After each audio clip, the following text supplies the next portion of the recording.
नमस्कार दोस्तों, homeopathy with Sachin में आप सब लोगों का बहुत बहुत स्वागत है। आज मैं बात करूंगा एलर्जिक राइनाइटिस।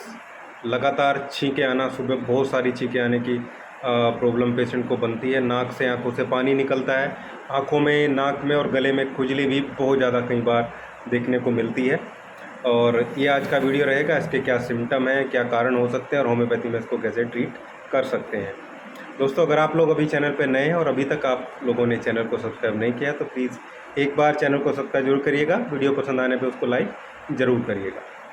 दोस्तों, एलर्जिक राइनाइटिस या राइनाइटिस एक सिचुएशन होती है जिसमें हमें लगातार छींकें आती है, नाक से पानी चलता है और ये पूरे साल चलने वाली प्रॉब्लम भी हो सकती है और दूसरा ये सीज़नल भी हो सकती है। जब भी मौसम चेंज होगा तभी ये जो सिचुएशन है ऐसी बनती है पेशेंट के सामने। एलर्जिक वाली या सीजनल वाली या फिर पूरे साल चलने वाली, दोनों प्रॉब्लम ही देखने को मिलती हैं, जिसमें कुछ सिम्टम जो हैं वो सभी में एक जैसे होते हैं, कुछ थोड़े अलग सिम्टम भी देखने को मिलते हैं। जहाँ तक इसके कारण की बात करते हैं तो जो हमारी इम्यूनिटी सेल होती है, हमारा जो इम्यूनिटी सिस्टम होता है, वो बाहर से कुछ चीज़ें हमारे नाक के थ्रू या इन्हेलेशन सांस के थ्रू अंदर आती हैं, जैसे पोलन हो गया, डस्ट हो गई और माइट्स वगैरह हो गए। माइट्स तो चलो खैर फिर भी इन्फेक्शियस चीज़ हो गई, लेकिन पोलन हो गई, डस्ट हो गई और स्मेल हो गई, ये हमारी बॉडी में जब आती हैं नाक के थ्रू तो ये हार्मफुल चीज़ नहीं होती है, लेकिन इम्यून सिस्टम इनको हार्मफुल समझ लेता है, नुकसानदायक समझ लेता है और इन पे ही अटैक करना, इनकी वजह से अटैक करना शुरू कर देता है। जब इनके पार्टिकल पे अटैक करती है हमारी इम्यूनिटी सिस्टम, तो वहाँ उस डिफेंस मैकेनिज्म में, पूरे मैकेनिज्म की वजह से एक एलर्जिक रिएक्शन वहाँ पे देखने को मिलता है। उस रिएक्शन के फलस्वरूप वहाँ पे एक हिस्टामिन, एक केमिकल होता है, वो रिलीज होता है, जिसकी वजह से फिर वहाँ थोड़ी सूजन आ जाती है, रेडनेस आ जाती है, जिसकी वजह से फिर ईचिंग देखने को मिलती है। तो पूरा मैकेनिज्म यही रहता है। जब बाद में इसको बहुत दिन होते हुए हो जाते हैं तो कई बार नाक में मांस का बढ़ता हुआ भी, हड्डी का फूलना भी, ये सारी सिचुएशन भी देखी गई है।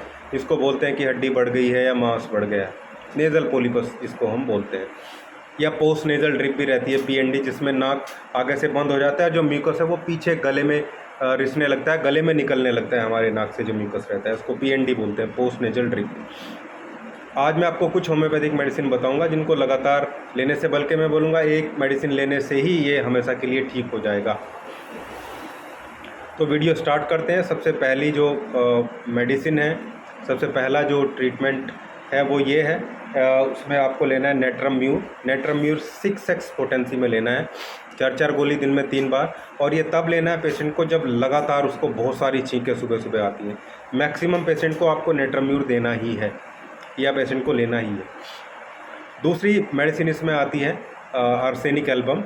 अगर जो डिस्चार्ज है हमारी आँख से या नाक से डिस्चार्ज लगातार हमें देखने को मिल रहा है और वो डिस्चार्ज काफ़ी गर्म है, मतलब डिस्चार्ज ऐसा लगता है जैसे काफ़ी हॉट तरीके से डिस्चार्ज देखने को मिल रहा है और उसमें बर्निंग सेंसेशन रहती है, मतलब जो डिस्चार्ज निकलता है आंखों से और नाक से, उसमें जो है जलन होगी।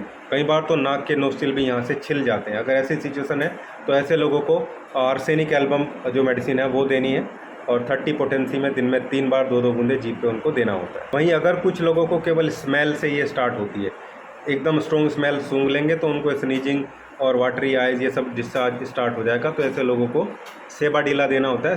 सेबाडीला 30 की 2 बूंदे सुबह दोपहर शाम सीधे जीभ पे देंगे तो उनकी सिचुएशन बहुत जल्दी ही ठीक हो जाएगी। वहीं अगर उनका जो म्यूकस है वो गाढ़ा है, बहुत नाक से जो निकलता है वो बहुत गाढ़ा चिपचिपा निकलता है, तो उसको साफ़ करता है तो हाथ में भी ऐसे तार सा बन जाता है, तो और कई बार गले में भी पीछे निकलने लगता है। ऐसे लोगों को काली बाइक्रोम, काली बिच जिसे बोलते हैं, उसकी 30 पोटेंसी की 2-2 बूंदे जीभ पे सुबह दोपहर शाम पेशेंट को देनी होती है। वहीं अगर नाक से होने वाला जो डिस्चार्ज है, आँख से होने वाला डिस्चार्ज है, अगर वो बहुत एक्रिड नहीं है, तीखा नहीं है, केवल निकलता है डिस्चार्ज जैसा, तो ऐसे लोगों को एलियम सेपा देना है। मतलब छींकें आती है, बहुत सारा पानी निकलता है लेकिन उसमें जलन नहीं होती, तो एलियम सेपा देना है। नेट्रम-म्यूर 6x तो देना ही है, एलियम सेपा 30 की 2-2 बूंदे जीभ पे सुबह दोपहर शाम देनी है। अगर कुछ लोगों को नाक में और आँखों में ईचिंग होती है, ऐसी प्रॉब्लम के लिए एरिंडो म्यूरिटेनिका एक मेडिसिन आती है, इसकी 30 पोटेंसी की 2-2 बूंदे जीभ पे दिन में 3 बार देनी होती है। ये सारी मेडिसिन में से कोई एक मेडिसिन हमें पेशेंट को देनी है। मैक्सिमम सिचुएशन में जो प्रॉब्लम है वो ठीक हो जाएगी। लेकिन अगर नेज़ल पॉलिपस बन गया है, पेशेंट के अंदर नाक में जो है वो एक आप एग्जामिन करके देखते हैं तो मास बढ़ गया, जिसको मास बढ़ना बोलते हैं, और नाक बंद रहता है, तो ऐसे पेशेंट को लेमना माइनर देना है। लेमना माइनर 30 पोटेंसी की भी 2-2 बूंदे जीभ पे दिन में 3 बार देना है। जो भी सिम्टम मिले आप उसके अकॉर्डिंग इनमें से 2 या 3 मेडिसिन कंटिन्यू चलाएंगे और बहुत जल्दी ही आपका जो एलर्जिक राइनाइटिस है वो ठीक हो जाएगा, जिसकी आप बहुत सारी मेडिसिन खा चुके हैं और इसमें कोई रिलीफ आपको नहीं लगता है। तो ये था आज का वीडियो, उम्मीद करता हूँ आप लोगों को अच्छा लगा हो।